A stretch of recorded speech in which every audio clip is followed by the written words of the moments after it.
Oh, well, hey there. I'm going to change the oil in the 2013 Dodge Ram, and I'm going to show you a little bit. Why do I have my sunglasses on upside down? That's kind of weird. Anyway, I'm laying on the ground. I got me a nice piece of comfortable board to lay on, and I wanted to show you guys this. If you crawl up underneath your 2013 Dodge Ram, you might be lucky enough to have the same kind of suspension as I got that has the whole lift technology thing with the suspension. This bolt right here is the obvious lowest bolt that you see. When you crawl underneath it, this is what you see sticking out. Obviously, this is the backside of your engine. This is where the oil comes from when you go to take it out. Now, I don't know exactly how far it's going to spray, so I'm going to move you guys back because there is a tendency for it to go blah, blah, blah, blah, blah, blah, blah real fast. You like that sound effect? Anywho, you do want to run your motor a little bit and get it kind of warmed up. That way your oil will flow a little easier. This is a 1/2 socket on here. Let's see, lefty loosey. So we're going to loosen it up. Then I flipped around the wrong way. That was wrong.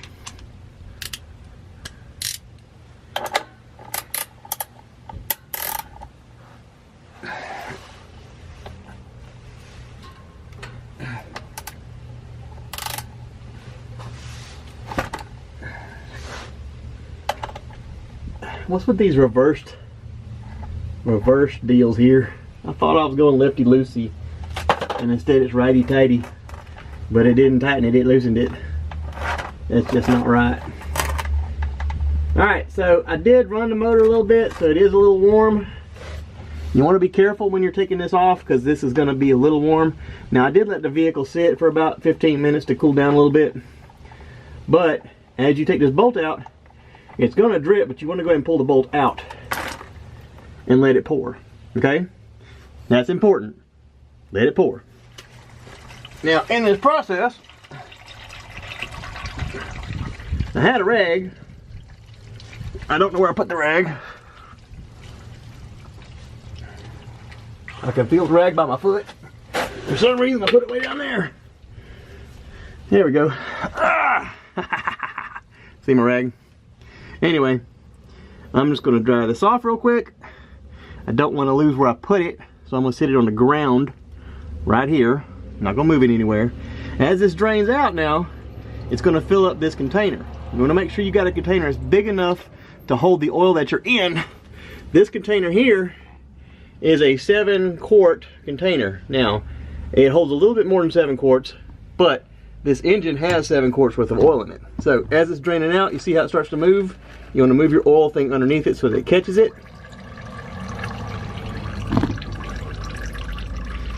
Now, one of the things you want to do is you want to open up your top oil where you put in the oil. That way it opens up the vacuum that may be holding some in there. So I'm going to do that.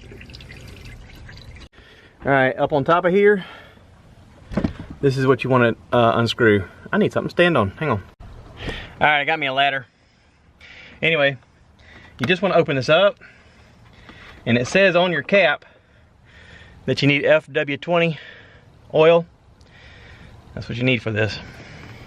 I'm going to set my oil cap right here so don't forget it.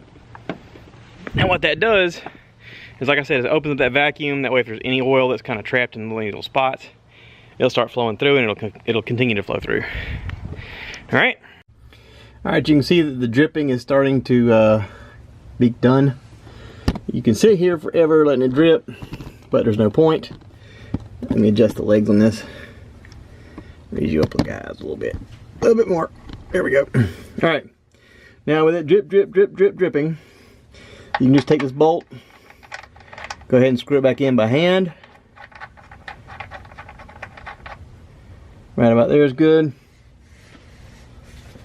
I usually take my rag, wipe it down, that way it doesn't continue to drip around the edge and on you, because you got to crawl up under here a little bit. Some of it got on the cross member. You can just wipe that off, it's not a big deal. Alright, now what I do is I take this 1/2 again Flip it around.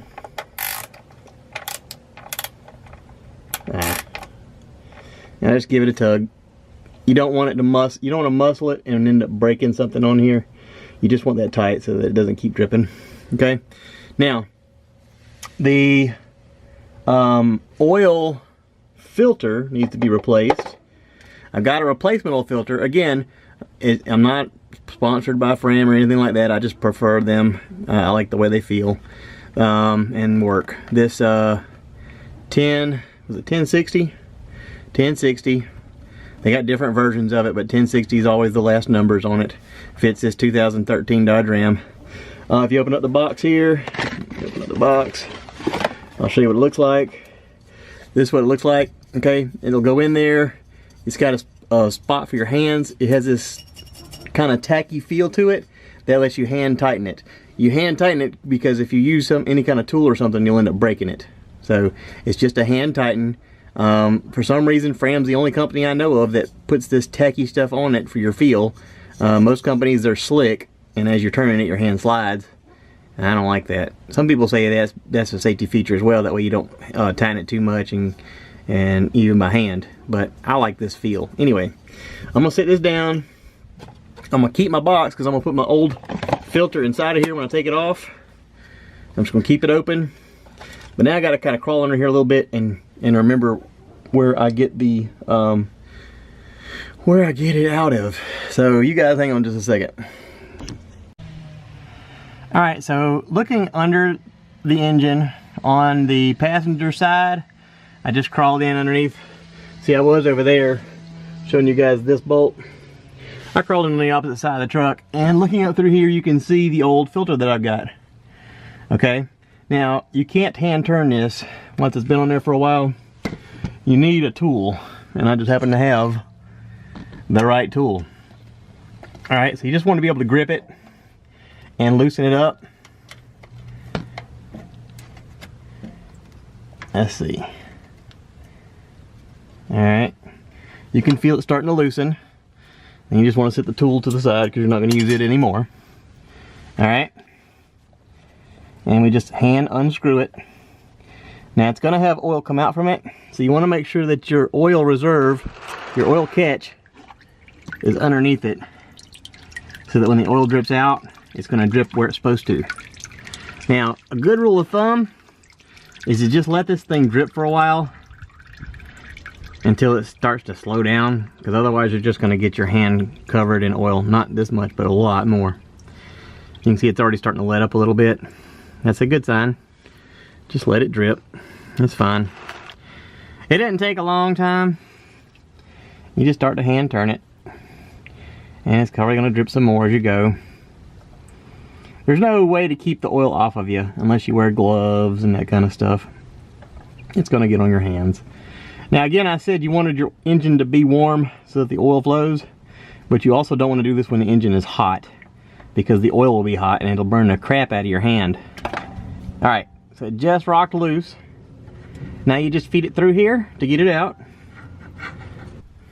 Alright, I do want to talk about this. I think I bought the wrong oil filter last time. This one is really huge, and this one is not. You can see there's a considerable difference. See that? I don't know what the heck I bought the bigger one for. But anyway, what you want to do is you want to get your finger wet, a little bit of oil. I just get my finger wet, a little bit of oil. See this? Bloop. Okay. And you want to rub it around this seal. That seal right there needs to have oil rubbed on it in order for it to sit down right. Now I dry my hand a little bit. It's kind of hard to do holding the camera and doing this. Alright. So now, looking up in here, just go feeding up the hand through there. Turn it till I feel it grip.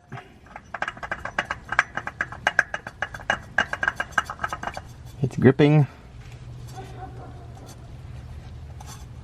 Now you don't want to He-Man it, you just want it tight. And it's tight. Now I could, you know, go and just see how tight I can screw it, but you don't want to do that. All right, during all that fun exercise, you do have spots under here where oil's dripping. It's not a huge deal. Just push your oil thingy out the way, get your catch out the way, and use a rag and just wipe it all down. It'll just stop extra dripping from coming. And I've been wiping stuff off camera, just getting it good and dried off. It's not gonna matter a huge deal. There's nothing on here to catch fire. This is just all steering stuff. It'll just keep it from dripping on your driveway. Now, I do have some on my driveway, but I got Dawn dish detergent, and I'll clean that up. Anywho, let me get out from under here. All right, I do want to talk about this. Your oil, the brand, in my opinion, don't matter. I read some stuff on Consumer Reports that says it don't matter.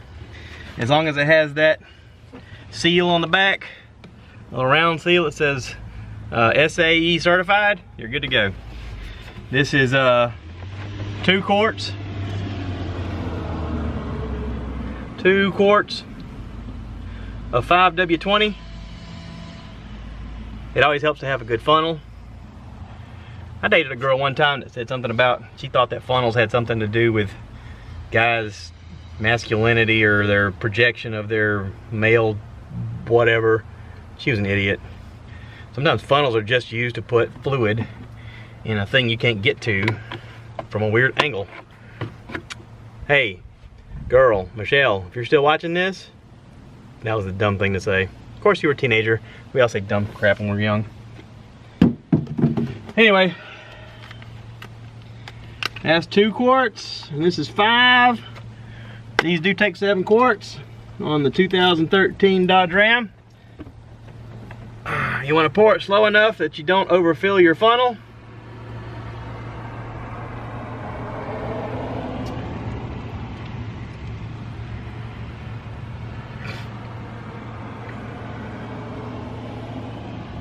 Actually, this says it's 4 quarts.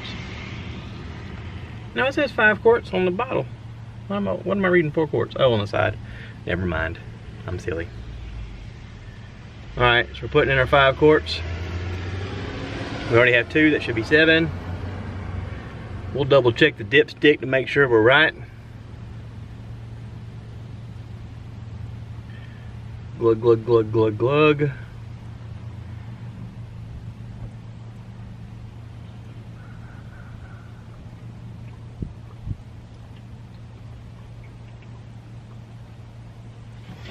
Now if you notice that first one was Quaker State, you just use whatever. This right here is Walmart brand. They still have that same little circle. That's all that matters, okay? Consumer Reports, baby. Read up on it. Again, there's no sponsorship by anybody, Consumer Reports or otherwise. I'm just telling you what I read. All right, let's check the dipstick. And I'm not talking about me. I'm talking about the dipstick over here. You want to pull it and wipe it good.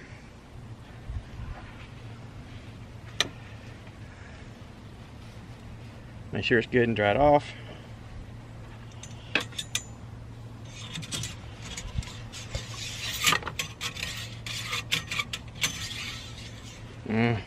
Turn it, it's got to fit a certain way. Come on. There we go. You always want to check your oil while your truck is turned off. When it's on, it's like bouncing around. Adversely, whenever you check your transmission fluid, you want it turned on because it has something to do with the way it's measured inside there. Anyway,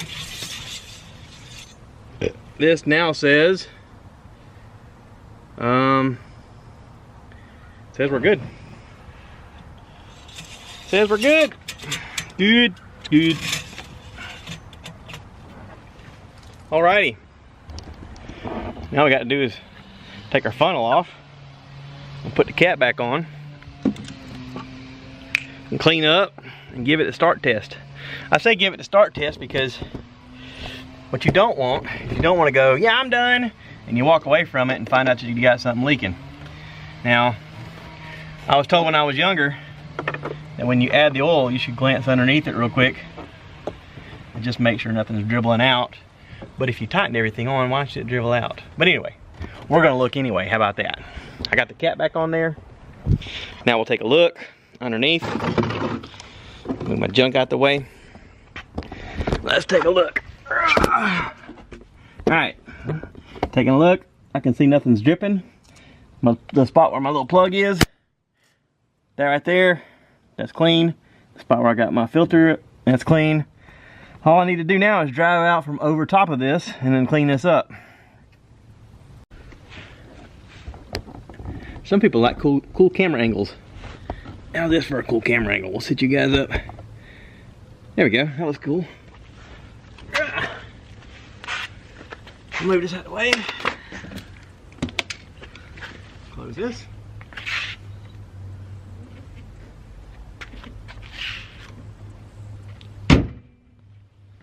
Find my keys. Put it over here.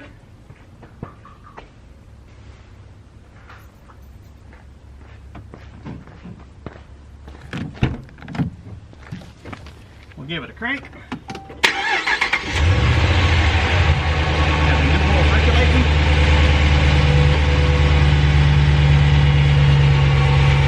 We'll check it again and make sure that all the oil is not dripping. Everything looks dry. See that? All right, now we'll pull forward.